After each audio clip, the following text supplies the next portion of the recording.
Ito medyo tatanong ko lang kung ano operation nito. Clearing, oh. So pati yung sa inyo tinanggal? Sinakay? Pati yung ano nyo, yung binibenta nyo tinanggal? Ah. Ah. O, ito. Traffic kanina, di ba? Kanina, sabi ko. Ayan, nagkakagulo na. Kuya, ano operation to? Pwede ko ba tanungin lang kung ano operation? Ayos, hindi nga din kayo maayos eh.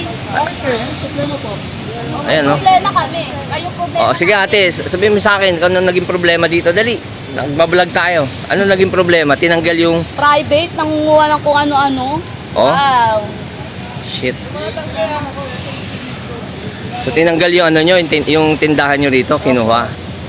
Ay, fuck. Ayan, no? Kasi nagbebenta sila ng ano, chicken dito, di ba ate, no?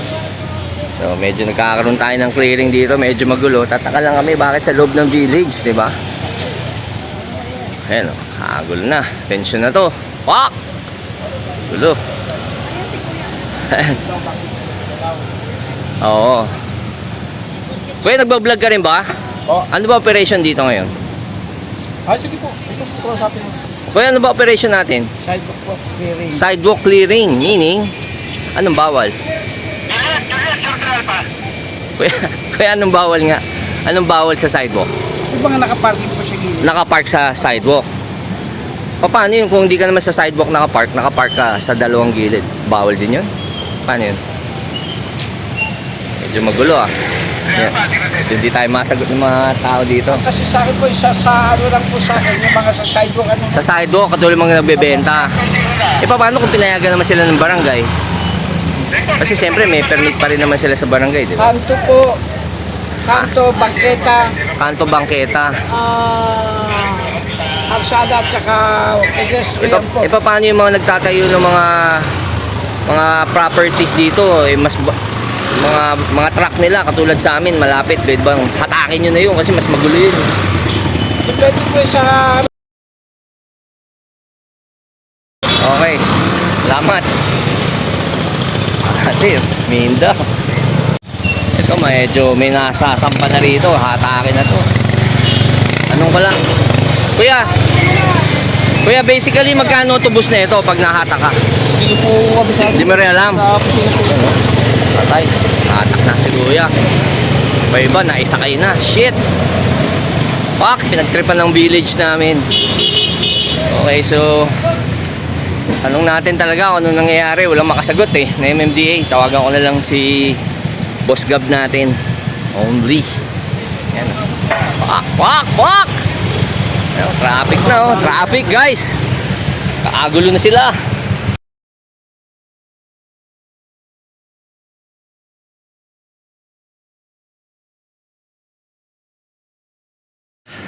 Okay guys, Maverick Only is at the Ladies Cervix. I'm here right now sa village namin San Antonio because may kaguluhan nangyari dito kanina. So I just dressed up para nga ma-vlog ko na maayos to, diba? Okay, so merong clearing operations daw dito sa loob ng village namin. This is a private village, totoo lang. Ito yung pag nakadaan ka rito sa amin, may tagos ka papuntang Pioneer, may tagos ka papuntang Meralco kasi marami kaming gate, no? So minsan pinagbibigyan lang namin yung mga, alam niyo na, yung mga syempre mga dumadaan para nga meron ng reneker, oh, para nga, makadaan sila at makalusot sila sa traffic. So right now may clearing operations dito, pati yung mga nagtitinda na vendor, kinuha nila yung stall ng mga vendor na katulad nito. Kanina, di ba nakita nyo? Okay, so ngayon aalamin ko ba talaga kung ano't punot dulo nito. Pero nasaan na sila? Andyan? Sige. Hindi. Pinasok ko lahat sa compound. Okay. So, ang sabi, tinawagan ko siyempre kaibigan natin si Secretary Asek Agab, okay, ng MMDA.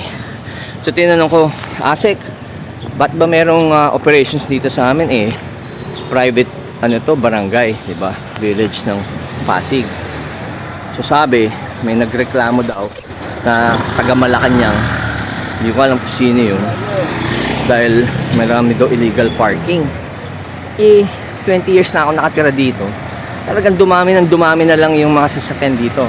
Siyempre, isa na ako doon, diba? Pero bago lumipat dito, marami na ako sasakyan. So, alamin ko, so papunta si ASEC Gab dito right now. So, alamin ko lang kung sinong tamang kakausapin. Hi, kuya. Kuya, lang dyan ba si chairman? Chairman natin, nasaan? Nasaan? Nasa barangay. Nasa barangay, okay. So, right now, nakita nyo ang daming dito, operations. So, ginawa nila Maynila to right now. Tanungin ko muna yung mga kabarangay ko, kuya, ano ba yung kaguluhan dito ngayon? Meron po operation. Operation ng MMDA po, tsaka MMDA. Parang ginawa nilang Maynila to, no? Nag-clearing sila. sila po pwede natin ko. Oo nga, private tayo eh. Barangay. Yan na po muna, tsaka Si chairman ba dito? si Kagawad siya po. Yung teacher si Nasaan? Sir Isoso. Yung puti ang buhok? Opo, opo. Sige, kausapin ko muna si Kagawad. Kagawad! Hi guys. Kagawad, ma-interview ko na sandali. Kagawad, Yes, sir. ba't may kaguluhan Hindi, tayo dito ano sa po, very quiet, peaceful po, village natin? Hindi po ako Kagawad. Hindi ka ba Kagawad? Sino ba yung Kagawad dito? Dating Kagawad lang. Dating Kagawad. Oh. Kuya, ano bang meron dito ngayon? Medyo magulo. Nag-ooperate po ang ating MMDA at action line regarding sa mga illegal parking. Illegal parking.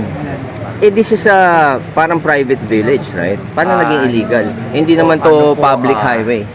Avenue. Donated na po yung kalye natin sa Sino nag-donate? Pasig City Government. Matagal na po. Dinonate? Kaya ang nagme-maintain po nito is Pasig City. Oh, hindi sila nagpaalam sa akin. Hindi nga, dinonate na to? Matagal na po. When Kaya was po, that? kasi kung hindi naman dinonate ito, hindi naman namin ma-maintain ng asosasyon yung ating kalye. Okay, so paano to ngayon? Eh, syempre, ako 20 years na ako rito sa barangay na to. Donated po ito more than 20 years na. Yeah. So meaning, paano yan? Eh, syempre, dumami ng dumami. Maraming offices din dito, maraming empleyado. Syempre, may dala sila sa sasakyan. Kaya po may regulasyon tayo sa parking. Pagka po nagsasabit ng plano sa barangay ngayon, dapat sumusunod sila sa parking requirements. Oo, hindi pa paano yung mga residente katulad ko. Bago pa ako pumunta rito, hindi lang may isa kotse. Pero regulasyon po yun ang batas po eh. O napagtripan. Kasi I heard, kasi kausap ko si ASEC Gab. Eh parang may nagreklamo daw na taga Malacanang kaya daw nagkaroon operation Hindi, dito. Totoo ba yun? nireklamo sa Malacanang. Ha? Merong residente tayo Na nagreklamo sa Malacanang? 888. Sino yun?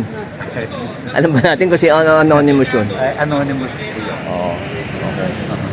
So, sino pwede kausapin? residente rin natin na nagreklamo.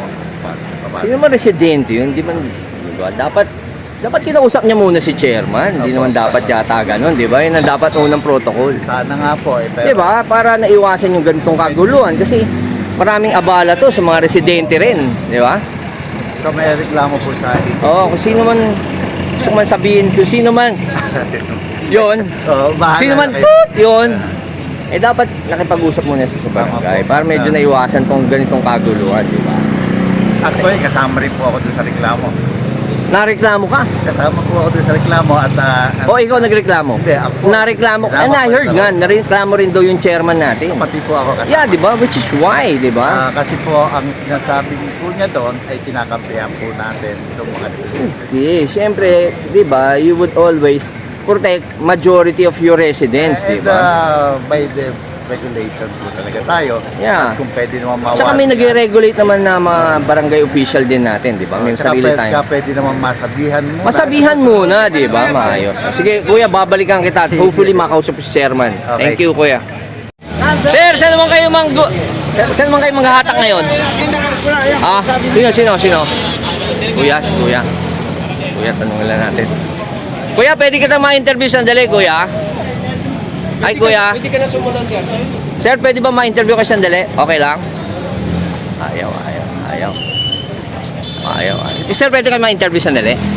Okay lang? Ayaw.